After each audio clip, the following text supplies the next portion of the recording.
부동산 대책이 상당히 많이 나오고 있고 어떤 내용인지 사실 알기 어렵습니다.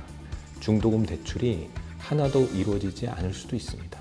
소급을 해서 불이익을 받는 경우가 실제로 발생합니다. 그리고 1주택자인 경우, 2주택자 이상인 다주택자의 경우가 다 다릅니다. 그래서 그런 소급에 의한 그런 불이익은 걱정하지 않으셔도 됩니다.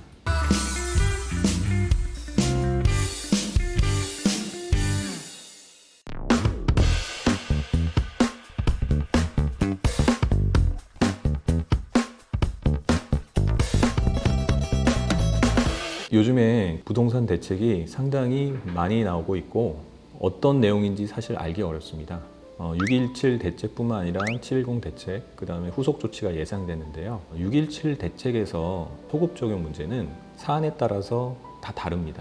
예를 들어서 무주택자인 경우, 그리고 1주택자인 경우, 2주택자 이상인 다주택자의 경우가 다 다릅니다. 그래서 일률적으로 소급 적용되는지 여부가 이렇게 바로 문제가 되지는 않습니다. 우리 사안의 경우에는 1주택자가 분양권을 취득한 경우로서 정부의 해명에 따르면 어떤 유예 기간이 있기 때문에 정확하게는 2020년 7월 1일 행정지도가 있기 전까지 계약을 체결하고 계약금을 납부한 경우에는 기존의 그런 규정대로 적용되고 이번에 조항에 따른 6개월 이내에 전입해야 되는 규정은 적용되지 않습니다. 그래서 그런 소급에 의한 그런 불이익은 걱정하지 않으셔도 됩니다. 다만 이번에 이제 위헌의 그런 얘기가 많은데 그런 경우는 2주택, 다주택자인 경우가 그럴 수가 있습니다. 예를 들어서 비규제 지역에서는 세대당 2개의 분양권을 보유할 수 있었습니다. 그런데 비규제 지역이 규제 지역이 되면서 자신의 2개 이상의 다주택자가 된 자가 취득한 경우에는 소급을 해서 불이익을 받는 경우가 실제로 발생합니다. 그런 경우에는 비규제 지역에서 자신이 중도금이라든지 잔금 대출에 대해서 계획을 세웠을 텐데 그런 계획이 다 어그러지는 거죠.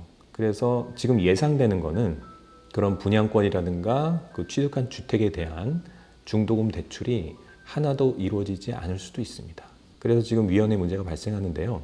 그럼 우리가 간단하게 그런 소급입법에 관한 얘기를 잠깐 하자면 소급입법은 이제 사실관계가 확정이 된 상태임에도 불구하고 이처럼 법이 소급해서 적용되는 경우가 이제 진정소급입법이라고 하는데 요번에 이제 그런 게 문제가 됩니다. 진정소급입법이 전혀 되지 않는 건 아니에요. 실제로 5.18 처벌에 관한 그런 특례법이 있어가지고 적용한 예가 있습니다.